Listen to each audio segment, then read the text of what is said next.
starting shortly. So just come on in and get situated, and I will let you know when we will start the webinar. Thank you.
It looks like people are still coming in slowly. We are going to be starting the webinar soon. We are currently live streaming, and as soon as we start, Rachel, we're good to go ahead and record. We're gonna just wait maybe 1 minute for more people to join us.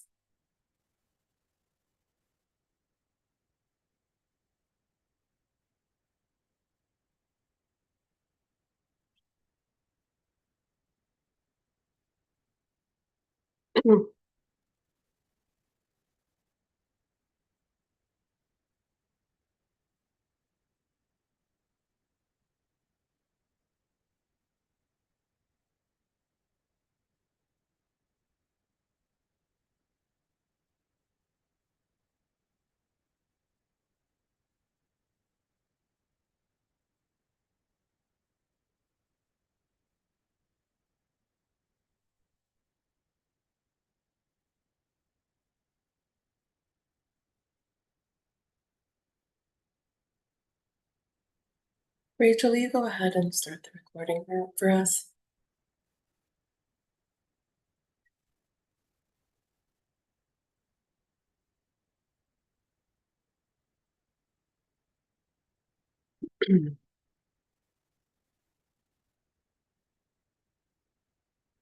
Okay.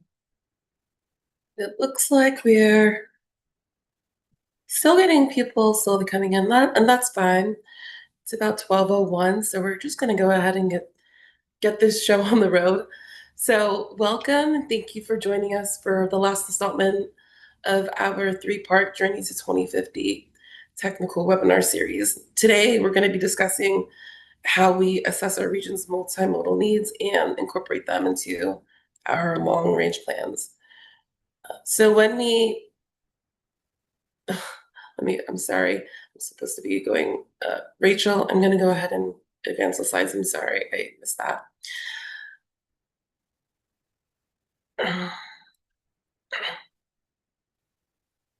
Okay. So when we say we're assessing our region's multimodal needs and building them into our long-range plans, we really mean we're looking at all the ways people travel, and we're figuring out how to move people and not just cars. And we're trying to get people to move, we're trying to move people as safely and efficiently as possible within our region. And as a reminder, if you were not able to join us for our previous webinars, you can go ahead and visit our YouTube channel. If you go to the playlist tab, we actually have a 2050 playlist where it's a bunch of 2050 planned content in addition to our past webinars. And this one will also be archived there.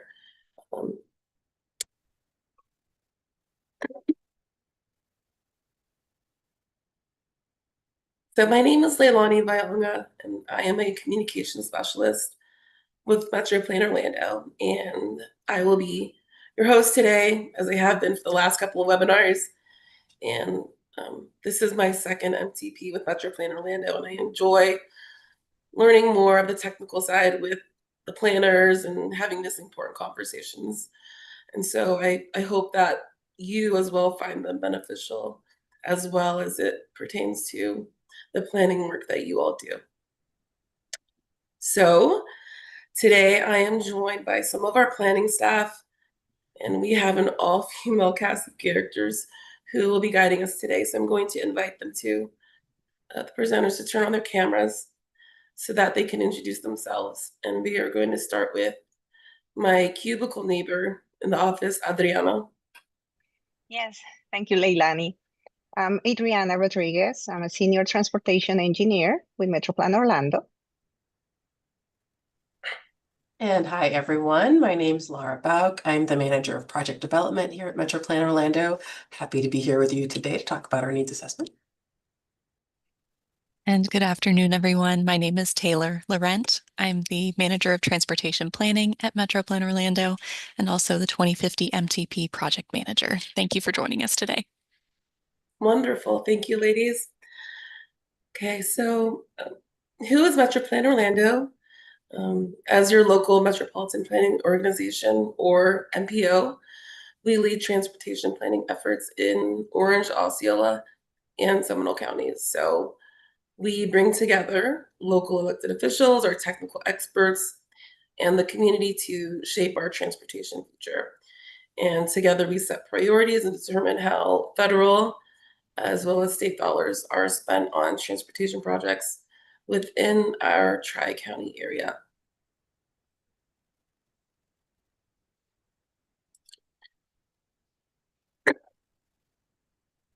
So currently, and for the past year, really, work has been underway to update our Metropolitan Transportation Plan, or our MTP. And the plan looks out 25 years into the future. So the work we are doing today is planning for our transportation needs between now and 2050. So as you see here, this bridge graphic, my favorite graphic, I always tell people, while the MTP is our long-term vision for the region, it directly connects to our transportation improvement program, which is our 5-year plan. And that connection, or the orange bridge, as it's illustrated here, is our prioritized projects list, which includes the important transportation projects that really reflect our community's needs and are anticipated to be cost feasible.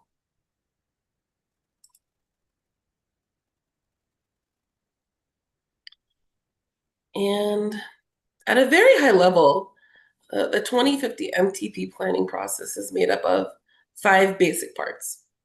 So I'm gonna try to get this animation correct, but in the first 2 webinars, our planning team discussed both our existing conditions as well as drivers of change that are impacting our community. And we looked at how our region is experiencing continued population and economic growth, and that the number of miles that we drive each day is increasing. The amount of time it's taking us to get from point A to point B is increasing. People are spending hours at the bus stops trying to get to where they need to go. This all has caused both environmental and safety concerns. And so we discussed how drivers have changed, including technology, housing, the economy, community health, and the environment are just, some of those factors that shape our transportation goals and our objectives. Okay. And today we're still going around the circle on that graphic. Today we're going to be discussing how we inventory our community's multimodal needs and estimate how much of those projects that will meet those needs cost. And looking ahead, the results of all this work will be incorporated into a cost feasible plan, which will list the transportation improvements we can afford over the next 25 years.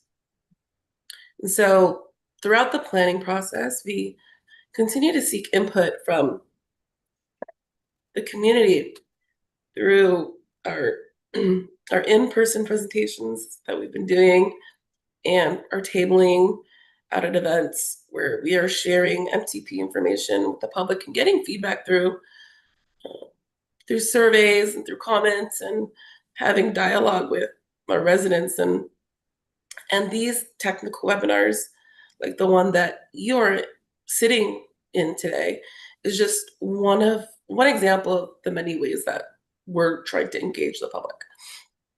And this really just helps us build consensus for when the plan is ultimately adopted by the Metro Plan Orlando Board, which we will be later this year. It's going to be happening in December. So we're still on that journey to get there. So for our presentation overview, now a lot of work and technical analysis went into developing our multimodal needs assessment and estimating project costs. So let's just go ahead and let's just continue on a journey to 2050. Laura will go ahead and now get us started with an overview of the needs assessment process. All right, thank you, Leilani. All right, so as Leilani mentioned earlier, the purpose of the MTP is to plan for our community's long-term transportation needs. Metro Plan Orlando is responsible for preparing a list of transportation needs across the region that will support the growth and movement of both people and goods through 2050. So being added to the needs assessment list is really the first step in improving the transportation network for our current and future generations. So when we update our MTP every 5 years, it gives us that opportunity to assess our current needs, see how they compare to our last plan update, and also consider what has changed since the last major plan update. So our transportation needs assessment looks at the ways that we move people and goods throughout the region now, and also considers how we can continue to support mobility needs over the next 25 years. So what is a need? For the purposes of our long-range planning, we define a need as a transportation improvement that is needed for people to get around their community and beyond. Some examples of needs include things like new sidewalks or trails, roadway widenings, new bus shelters, or safety improvements. So given the variety of users that we have for our local transportation system, our needs in this region are truly multimodal. So we have to consider all of the options that we use to get around today. That includes cars, buses, trains, bicycles, walking, or using a wheelchair. We also need to develop the plan in a way that makes sure everyone can travel around the region seamlessly now and in the future. I'm sure everyone listening in can think of a few transportation improvements they'd like to see now that would make their quality of life better. As a part of the needs assessment, we consider those current needs, but we also have to think about what new needs may arise as our region continues to grow.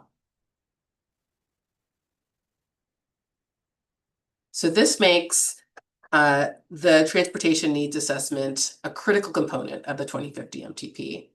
The needs assessment is really the mechanism that we use to identify the multimodal needs of the community, and it helps us make sure that the long-range plan update considers real-world limitations.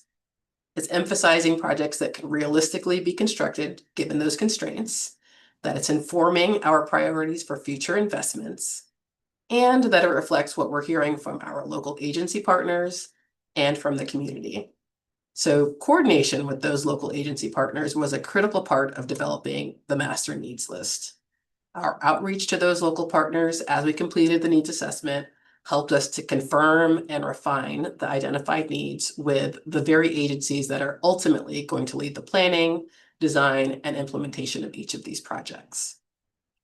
So all that said, we began the needs assessment process by taking a look at the past. So we last updated our long-range plan 5 years ago. That was the 2045 MTP update. Many of the needs that were identified during that update are still existing needs today. Therefore, our 2045 MTP needs list was really our starting point in the needs assessment process for this update. As a part of the coordination with our local partners, they let us know which projects from that 2045 plan needed to stay on the list as is, which projects should remain on the list but needed to be updated to reflect either a new project description or maybe some new project limits. And then they also let us know which projects could be removed from the list altogether, either because they'd already been constructed or because they no longer met the goals or the vision for that community. Our next step was to perform a capacity analysis to determine which roads in the region do we expect to become congested by 2050. Next, we incorporated the needs identified in the studies and plans that Metro Plan Orlando has conducted and adopted over the last 5 years, including our active transportation plan, which identifies bicycle and pedestrian needs throughout the region, our transit master plan, which includes regional transit needs that support capital operations and maintenance improvements to the public transportation system, and then also our transportation systems management and operations, or TSMO, master plan, which identifies technology and ITS needs in the region. And then we've also incorporated each of the Vision Zero safety action plans that we completed at the regional, county, and local levels. Each of those plans identified needs relating to improving safety in the region. We also worked with our local government partners to incorporate the needs that were identified during their local planning efforts, including their comprehensive plans, their master plans, and corridor studies. So developing the list of transportation needs involves considering all the needs on the network over the next 25 years. Our planning area of Orange, Osceola, and Seminole counties is roughly the same size as the state of Delaware. So as you can imagine, this was quite a large planning effort. To better manage our review process, we broke up those agency reviews into a few different sections. The first set of reviews considered needs on roadways that are part of the state highway system and are eligible to receive federal funding. That's that first bullet on this point. Next, we focused on reviewing needs on roadways that are not part of the state highway system, but are still eligible for federal funding. We refer to those as the off-system roadways. That's that second bullet. And then there are some local roads that are not eligible for our Transportation Management Area Funds, or TMA funds. That's the funding that we prioritize as a part of our long-range planning process. However, those roads may still qualify for other types of federal discretionary or state funding. While planning for those projects typically happens outside of our planning process, we still track and understand those local projects to ensure our regional plan aligns with the planning that's happening locally at our cities and towns. So those projects fall under that planning consistency bullet on this slide. And lastly, we work with our partners that operate and provide transportation locally. That includes Lynx, Sunrail, our local tolling agencies, and we work with them to include their needs as well. So our region continues to be one of the fastest growing regions in the United States. And with the extensive growth in the area, it was of the utmost importance that we coordinate with our local partners and cooperate on projects that increase connectivity, are supporting our community linkages, and ultimately help us achieve the transportation goals that we have throughout the region. We've coordinated closely with our local agency partners throughout this process to make sure their needs were incorporated into our master needs list. As you can see here, we worked with over 25 agencies and held over 100 in-person or virtual meetings as a part of this process. Across our 3-county region, we've identified more than 2,900 transportation needs spread across 13 categories, including everything from active transportation to roadway and transit needs. We've evolved our needs assessment process over time, and the process that we used for this update really emphasized not only the needs, but also the implementation feasibility for those projects. We worked really closely with our local partners to develop detailed project descriptions to the extent possible, so we can assign planning level cost estimates with some level of confidence. With rising transportation costs, being extra thoughtful about how those costs were developed was a critical element to help us get to a realistic, cost-feasible plan. And now I'm going to turn it over to Adriana so she can share a little bit about how that cost estimation process worked. Thank you, Lara. I just want to remind all attendees, if you have any questions during today's webinar, you can use the Q&A box, and we are going to answer your questions at the end of today's presentation. So cost estimation is a complex topic. And here at MetroPlan Orlando, we are always refining our techniques and looking at best practices. Estimating the future project cost for all the needs in a region is no exception. It is important that we keep our focus on project implementation. To do this, our cost estimates need to be accurate to help us plan when projects can happen and make our plans more reliable for our stakeholders and residents. We also look at phasing, which allows flexibility for cost changes, technology, and any policy updates.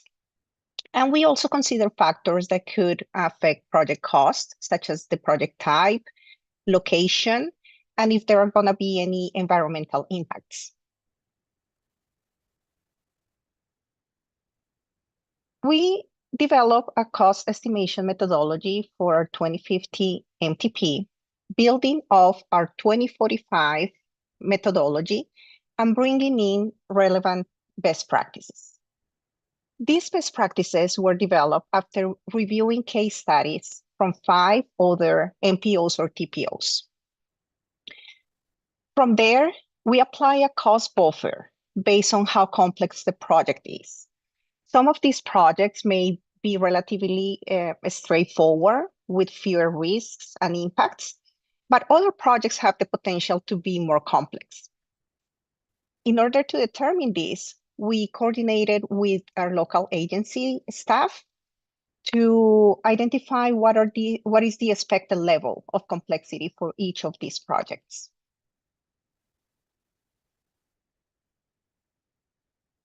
As we mentioned earlier in the presentation, we had nearly 3,000 project needs identified as part of this planning process. We were able to group these projects or needs into the 5 categories that you see on this slide. The 5 categories include active transportation projects, which are projects to make it more comfortable to travel in a non-motorized way, like walking, biking, or on a wheelchair. The high injury network countermeasures. These are projects that are meant to improve safety, specifically on our high injury network. We also categorize the projects into the TISMO or operational needs, which are meant to leverage technology to better manage our traffic. The projects that are included in the complete streets are projects aiming to improve streets for all users, and we have the roadway improvements category. These 5 need types were determined based on our ability to match project descriptions and align these projects with cost data from FDOT. This is done to ensure that we can reproduce and update the cost estimates as necessary over time. The alignment with FDOT cost data allows us to start calculating our cost estimates.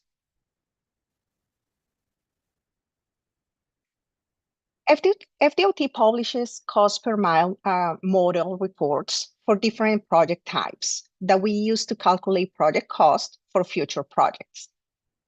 There are some instances where the project is part of a master plan, and we are able to use those cost estimates, the cost estimates that were developed as part of that plan, as our cost estimate instead. Some examples of these are the projects within our TISMO master plan or our recently completed Vision Zero action plans, which develop cost estimates for each of the projects included in those plans. Our Vision Zero action planning also provided us with planning level cost estimates for specific safety improvements. Those are known as countermeasures. So we can also use the cost estimates identified as part of those countermeasures. The FDOT historical project cost use a 12-month average of FDOT actual recent projects, and we can use those costs for some types of projects. Finally, we also consider any extra cost when we know there is a need to include additional features, such as technology improvements in a roadway project.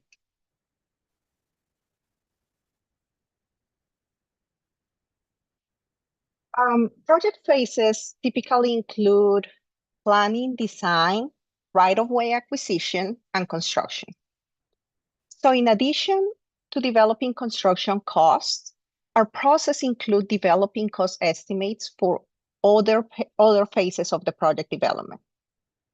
The costs for other project phases are calculated by applying a percentage to the total cost. And these are based on using the FDOT per mile cost for each phase based on the project type. Or in other cases, we can reference costs from recently built or proposed projects. Now let's walk through a cost estimation example using the FDOT per mile cost model. If we are looking at building a new sidewalk that is 2 miles long and are using the cost per mile model, then we have everything we need to develop the cost estimate. So here is our equation. Cost equals the cost per mile amount times the project length. It is a simple equation.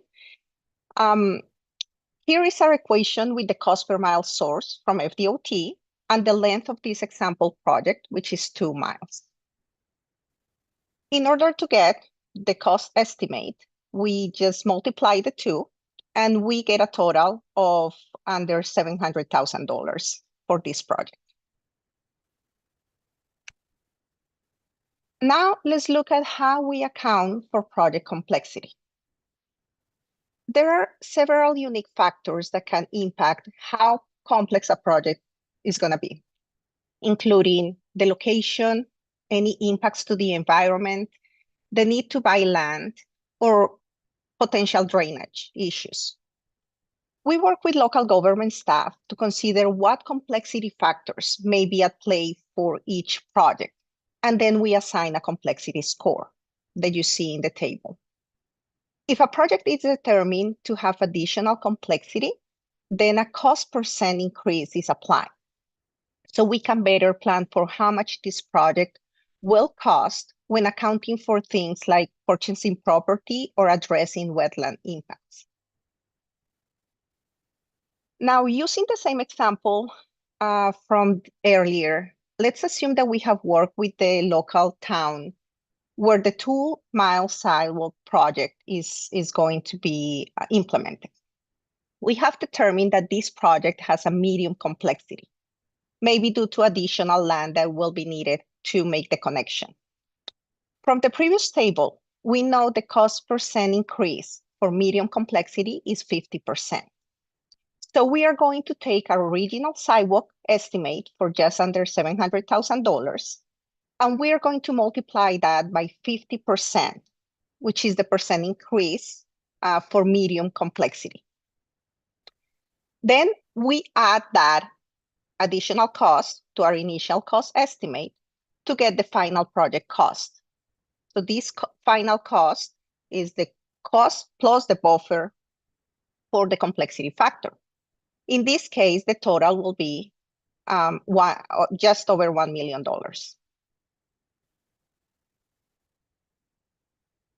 Now, I'm gonna have Taylor.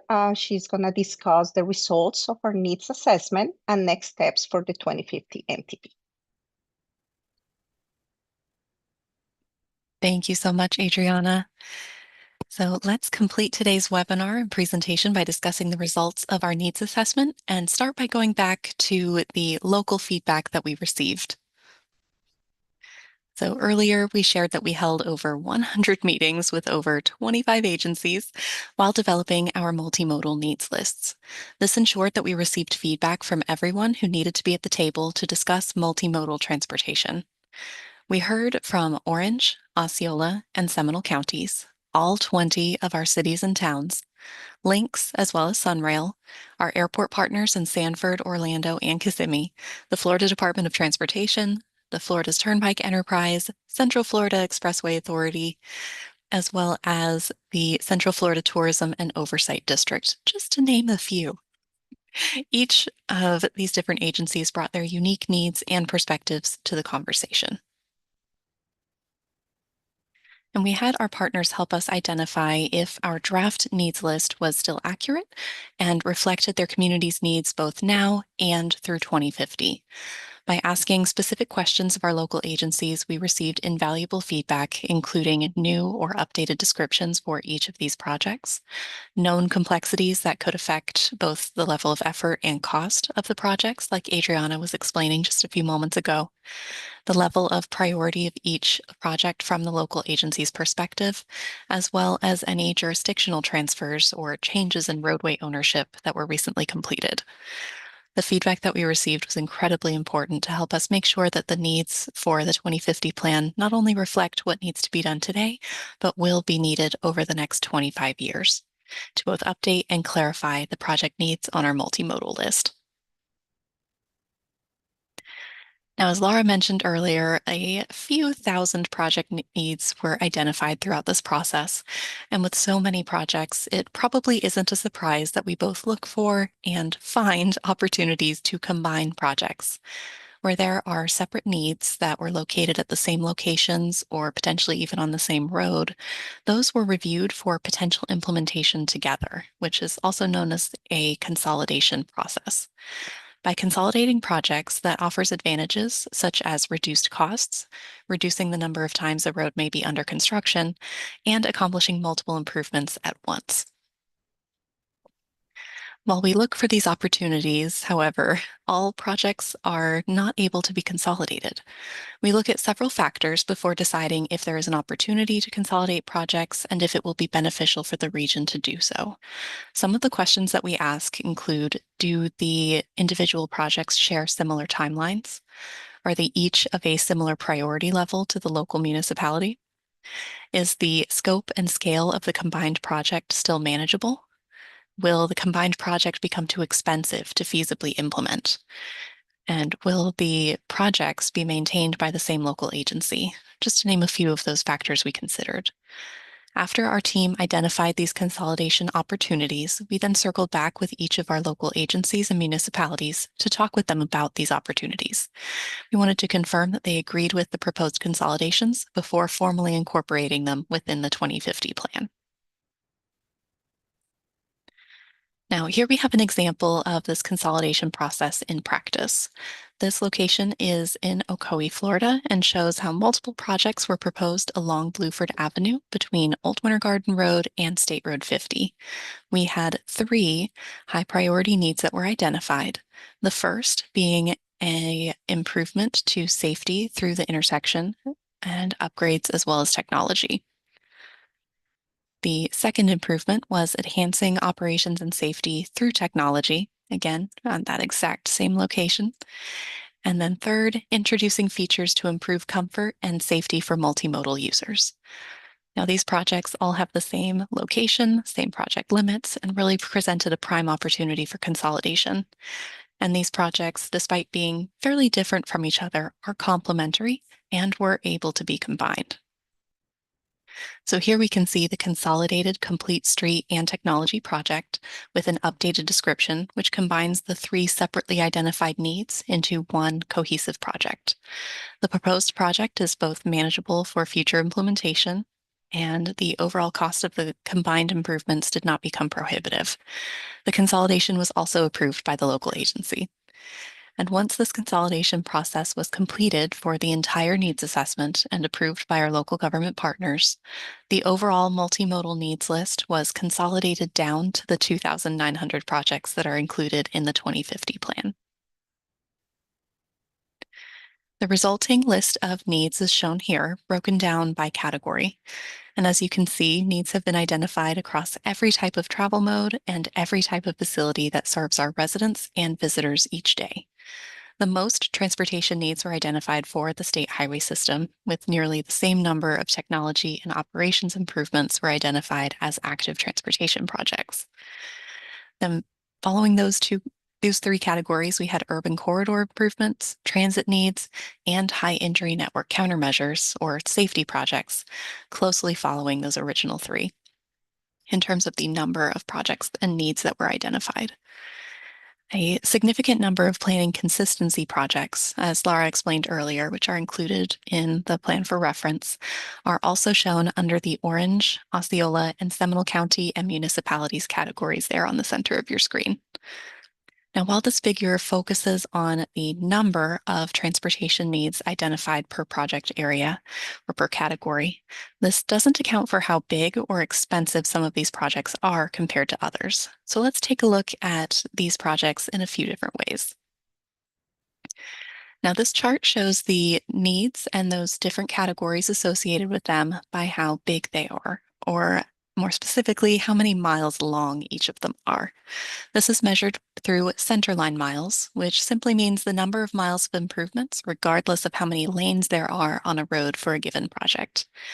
You can see some compelling needs here, including nearly 800 miles of improvements needed in active transportation projects, such as shared use paths, trails, or sidewalks. Over 900 miles of improvements needed on our state highway system. And while not on the chart due to its size and it breaking the scale of the graphic, there are over 2,600 miles of regional transit needs that were also identified. Now let's take a look at these same categories, but displayed by cost percentage. In total, the cost to build everything that has been identified as a need, based on the conversation we're having today, is approximately $72 billion with a B, billion. As a percentage of that total cost, we see that projects such as expanding toll roads represent a larger portion of the overall costs, while transit projects, despite representing the largest number of centerline miles that we were just talking about, they only represent 7% of the cost of the identified needs throughout our region. So it's important to note here that the needs in this figure are not fiscally constrained and are representative of the needs throughout the entire region. So what that means is that this represents all identified projects, sort of our region's wish list, and does not represent what we can do with the funding that we expect to be available between now and 2050. For a little bit of context, there are also multiple types of funds that are used to implement transportation projects, and some can be very specific in how they can be used. An example of this is that some funding types can be used for active transportation projects, but cannot be used to widen roads, whereas other fund types are the opposite in that they can be used on state highway system improvements, but not anywhere else. So we have performed a separate funding analysis to document how funding can be used for transportation projects throughout our area, which will be available on our website for you to review in the near future.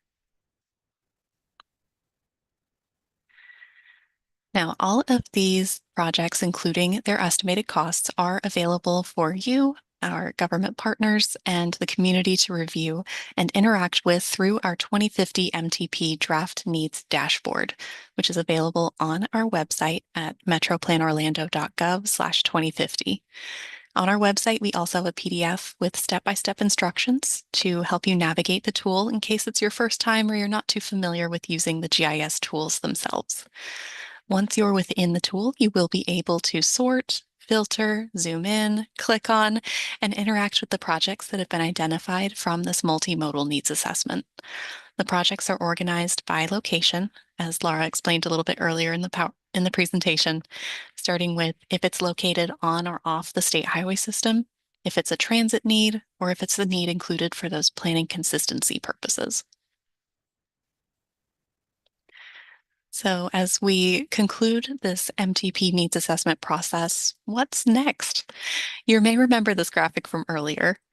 So in partnership with our stakeholders, we have developed comprehensive needs lists and completed our technical analysis for the 2050 MTP. And our next step is to complete and publish the 2050 cost feasible plan. And that cost feasible plan incorporates all of the work that has been completed to date, including this needs assessment that we've discussed today, our transportation wish list, the project prioritization methodology, so the order in which we will address those projects, the revenue forecasting, where we're looking at what funds can be reasonably available to implement transportation improvements over the next 25 years, and then the implementation of a funding policy, which is the guide to how we spend the limited funding that we have available within our region programmatically to be able to accomplish our shared vision for our 2050 transportation network. So the cost feasible plan, which combines all four of those items, serves as our prioritized transportation wish list with the funding that is forecasted to be available through the life of the 2050 plan. And this moves us from having a regional wish list to having a list of projects that not only addresses our needs, but are also anticipated to be attainable based on the amount of funding that we expect to have available. This cost feasible plan will soon be available for public review and comment and will ultimately be adopted by our board later this year. So we do hope that you'll stay engaged with us as we put the finishing touches on our 2050 Metropolitan Transportation Plan.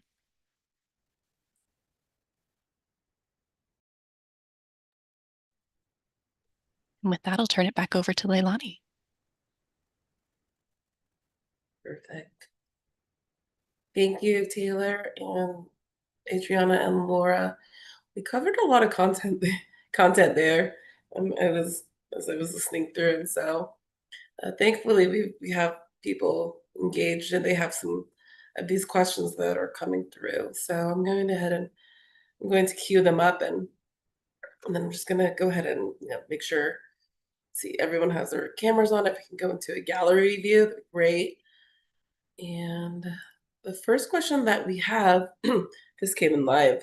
This one is for Adriana. When planning for the future, is there consideration over county budgets, or is that a different plan? Thank you, Leilani. Well, this is a great question.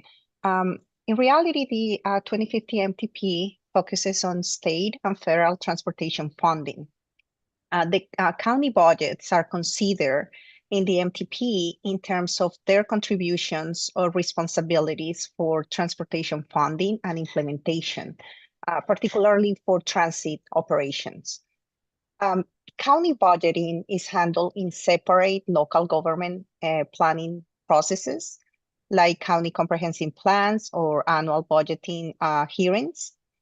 And our 2050 MTP does not dictate or replace a city's or county's budget process.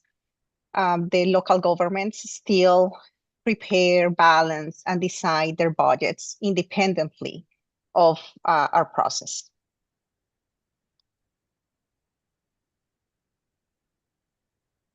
Okay. Thank you. Thank you, Adriana. We also are open to receiving any comments that you might have, and we've received a comment live from somebody, and he said, "I didn't know about the consolidation of projects. Way to go!" Okay, and so thank you for that comment. Our second question, which we got live, this one is possibly for Taylor. Taylor, why are toll road projects the most expensive? So in terms of the toll roads, the majority of those projects fall under that planning consistency category because they're predominantly funded using toll funds themselves. But in terms of the types of projects, they are generally much larger, have a larger scope of work, maybe going from widening from 4 lanes to 6 lanes, 8 lanes. It all depends on the particular location, or new corridor development, which are much more expensive in terms of the type of work that's being done for those particular categories compared to the other projects that we include under Complete Streets, TISMO, Active Transportation, our high injury networks. Those are intended to be smaller, easier to accomplish, and faster to implement. Got it. Thank you, Taylor. We got our next question live, and this looks like it's for Taylor again. Since active transportation projects are identified as a high need and they have a low cost, do they get a higher prioritization to actually be funded? Actually being funded? Mm-hmm. So our prioritization methodology was both quantitative in looking at various measures throughout the region, including level of use of our facilities, as well as qualitative and kind of informed by local decision makers, which is why we were asking about local preferences for some of these improvements to make sure that everything's dialed in. So in terms of the active transportation projects, there are several factors that we included in that prioritization methodology that do look at ease of access from one location to another by pedestrian or people-powered modes to help to be able to accomplish that. But the active transportation projects themselves, based on our funding policy, have a dedicated source of funding and are only competing against each other for that funding. So we will be implementing active transportation improvements. Great. I know that a lot of the public, when we're out in the community, we're talking to them, they love hearing about active transportation type projects where they're able to commute to wherever they need to go very easily and efficiently. So the next question we have, looks like it's for Laura. How was public engagement / feedback incorporated into the list of projects? Great question. So receiving input from members of the public is really critical to this process. So we've built in opportunities to hear from the community throughout. Feedback from users of the system, you all and others, have really impacted development of various elements of the MTP update, including the goals and objectives, our prioritization, and the funding policy. Leilani's mentioned a few times the tabling that we've done and how we're out in the community.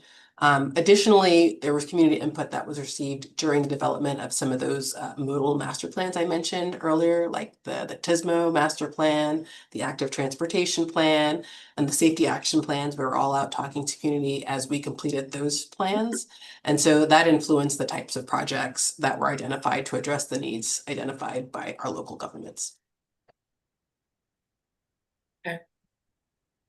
Speaking on this about public engagement, when we're in the community talking to people, some people, they'll ask me, is this public comment really going to make a difference? Is this really going anywhere? And we communicate to them that it does actually. During the beginning part of the public outreach, we were doing surveys, and we took all the data, and we're constantly looking at it and seeing exactly what they were wanting and giving it back to the planners. So when we're talking to people, we try to pull things from them, try to talk to them about their experiences on the transportation system and see what it is that they would like to see improved. And then when they do hear that it is going somewhere and their voices are being heard, they start to, open up more and give us more feedback, which is always which is great, and it's what we're looking for. The next question, this one is for Adriana. How does the MTP process ensure the cost estimates are accurate and not over or underestimated? Okay. That's a very, very important question. The MTP process ensures accuracy in our cost estimates by using multiple data sources and consistent methodologies. As mentioned during my presentation, we use FDOT's cost per mile models, planning level cost estimates from master plans, and historical cost data. So these are data sources that have a consistent methodology, and they also incorporate the latest projects that have been implemented. The estimates are also developed in collaboration and coordination with our local agencies to account for that project complexity, that buffer that let us adjust the project estimation accordingly to those factors that may impact the project complexity, such as environmental impacts or land acquisition needs. Okay. Adriana, this is kind of an off-the-cuff question. I was thinking about it while you're presenting, but who's doing all these calculations? Because these numbers are really high, and so I was just wondering, is it the planners, the engineers, or do we have separate finance people who do those calculations? Well, we actually have, we use these sources for data, Okay. and we built an automated spreadsheet, very complex spreadsheet that allow us to use the cost per mile estimates, for example, that will be based on the project description. So that's why the project description allows us to categorize those projects and then use those costs, the cost data to estimate the project, first of all, by the length of the project based on the type. And then we work with local governments to add the complexity factor, and that's built in the spreadsheet calculation. Then we get our final cost estimate. Okay. I'm sorry if you covered this already, but those calculations, they're updated every year, or how often are Well, they updated? we update those on a need basis. Okay. Mhm. Is not something that we do on a certain timeline. It is based on the need. Taylor, you have something I was to just add? curious. I was nodding and agreeing with you. Yes, they're as they're formally updated every time we do a MTP update. But if there are changes that we're seeing in the market, cost estimates are increasing for projects or potentially decreasing, getting less expensive, which we all, I think, wish would happen. We will update accordingly to make sure that our long-range plan is cost feasible and that we're managing our own expectations of what can be accomplished through the life of the plan. Right. Okay. Thank you. Okay. The next question that we have is from, it looks like it's for Taylor. What % of total transportation planning budget is dedicated to active transportation? This person also said, thank you, Taylor, for addressing the previous question. Active transportation needs better connections of shared use paths and trails. That was just an added comment. Oh, well, thank you. We all work hard to make sure we have connected transportation networks. So in terms of the overall funding policy that's being recommended as part of the 2050 MTP, I'll talk in terms of percentages, but in total, this is about estimated to be $34 million per year in total, with 26% of that being dedicated to those high injury network improvements, those safety projects that have been identified through our region's Vision Zero safety action plans. Then 22% of that funding is allocated to urban corridor improvements or those complete streets projects. Then we have our TISMO, those technology operations improvements. That's about another 22%. The active transportation category itself is at 8% of that funding, and then transit capital represents the remaining 22%. So adding up to 100% and $34 million estimated for the region per year. Taylor, and are those percentages, every 5 years as we're updating it, have we seen changes in those percentages as time has evolved and people's needs have evolved? And Mhm. I'm just wondering do you understand what I'm saying here? Yes. Okay. When was the last time we looked at the funding policy? When was it updated? How often is that? Or that's what I'm hearing is your question.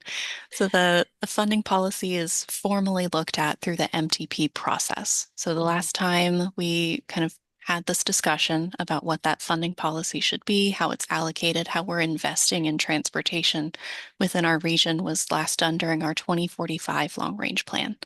So now as part of our, and we've spent the past 5 years implementing that, and it has served us well. We have been doing well with this multimodal approach and these dedicated funding sources to be able to make sure we're implementing multimodal projects.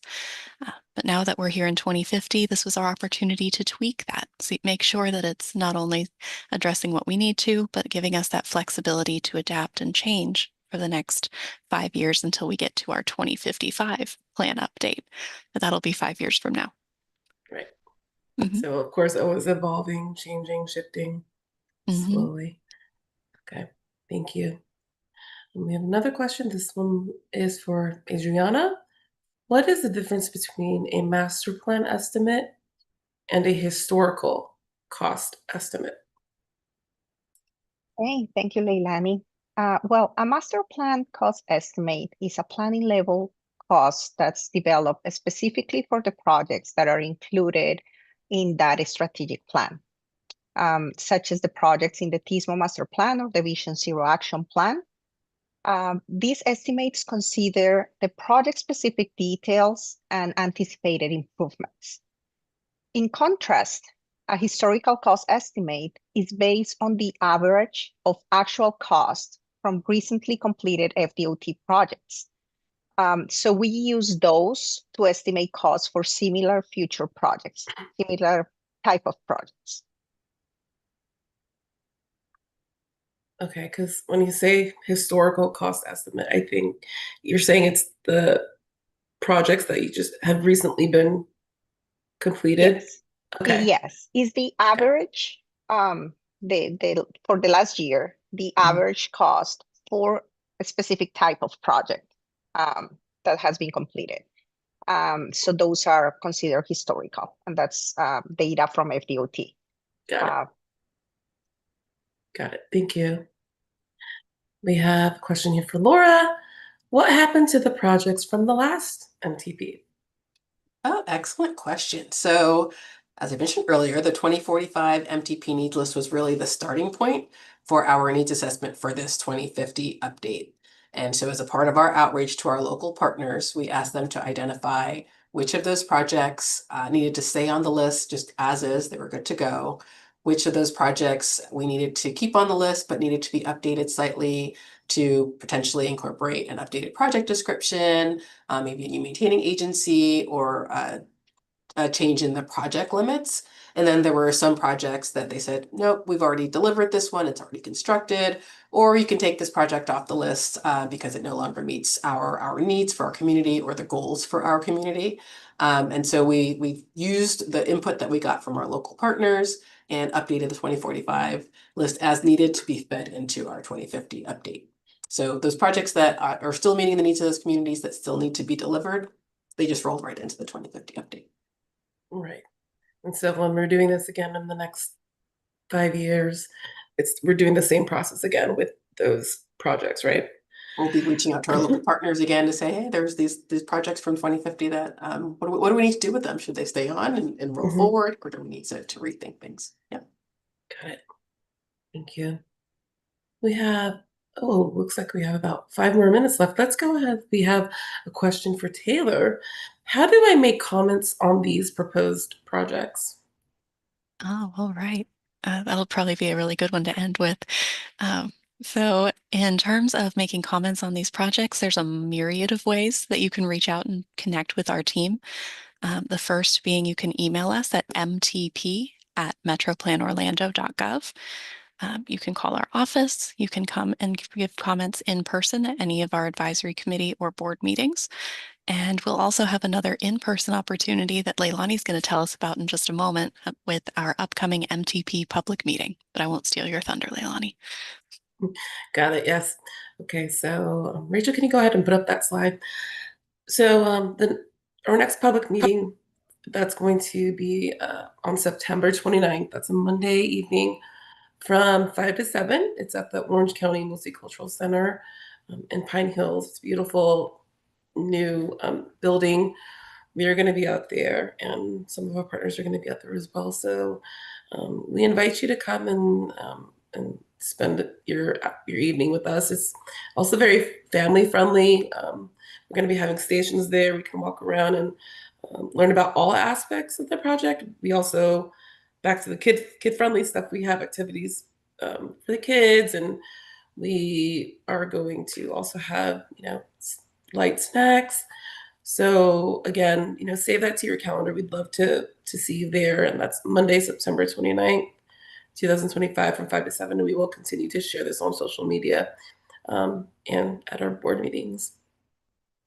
And then also one more ask of you is we're going to be sending out a very short post survey, and it's very short. And of course, we're always trying to refine our webinars for you. So if you please go ahead, take that for us. We'd really appreciate it, just so that we can make these as informative and as engaging as possible for all of you. So again, thank you for attending. If you have any questions, please, you can visit our website, MetroPlan MTP at metroplanolano.gov. You can email Taylor, who is our 2050 MTP project manager. Her details are on our website. And please just go ahead and follow us on social. We share not only our messages, but all of our partners' messages as well. So thank you, everybody, and have a great day.